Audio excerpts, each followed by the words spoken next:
Hello there, I'm the once and future Viking, and I'd like to help you cure your VR sickness. VR motion sickness, or cyber sickness, isn't a very pleasurable experience. However, it is a very common one, affecting between 40 and 70% of first-time users within the first 15 minutes of their immersive experiences. This cyber sickness has turned many people away from VR, but with the upcoming PSVR 2 and the MetaQuest 3 on the horizon, VR is gaining more and more popularity and more users by the day.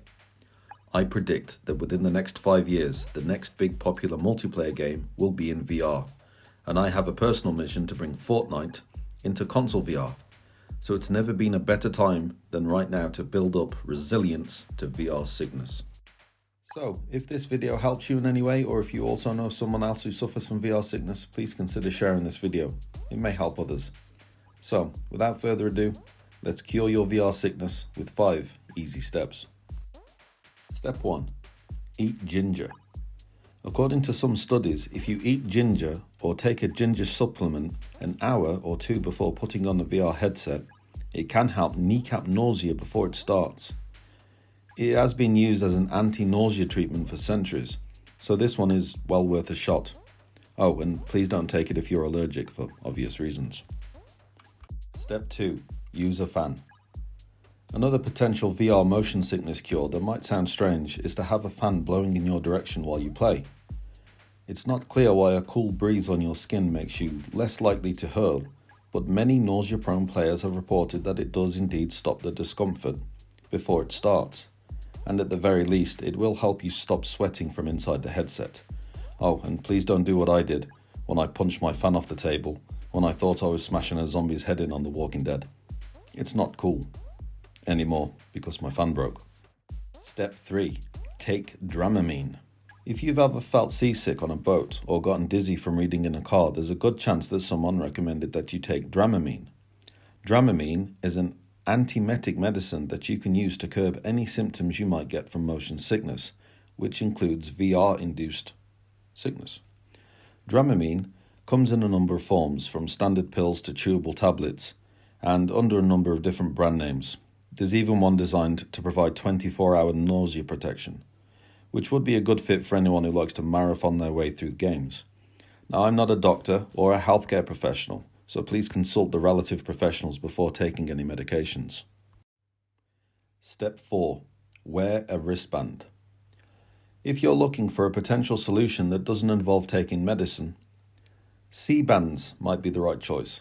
C-bands and other similar products are wristbands that put an acupressure pressure point on what's known as the Ne Quan point in your wrist. The result for many people is a reduced susceptibility to motion sickness. Like some other potential solutions on this list, C-bands are primarily marketed towards travelers, but VR users have reported that they work in virtual worlds as well. You can buy C-bands and other similar products online or at most drugstores. Step 5. Baby steps. This is the simplest but most important step. Let's say you've had a bad experience playing a VR game. You've tried it, and the moment you started moving around in a virtual world, your stomach lurched and your head started to spin. You might not be inclined to venture back into VR, but if you give up now, you'll be depriving yourself of some truly amazing experiences. It's actually possible to overcome VR motion sickness without using any crazy tricks at all. You can do it simply by taking it slow. If a game makes you feel queasy, start out by limiting your play sessions to just a few minutes at a time. When you start to feel uncomfortable, shut your eyes, breathe deeply, and take a short break before trying again. If you gradually increase the time you spend in those games, there's a good chance you'll overcome the discomfort in just a few days' time. Before long, you'll be shooting, driving, climbing, flying, and even relaxing in VR worlds like a pro. For many people, getting their VR legs just takes patience and practice.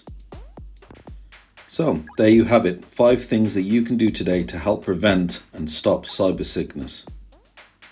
If you haven't already, please consider subscribing, as it helps out quite a lot, and hopefully, one day, I will see you on a virtual battlefield.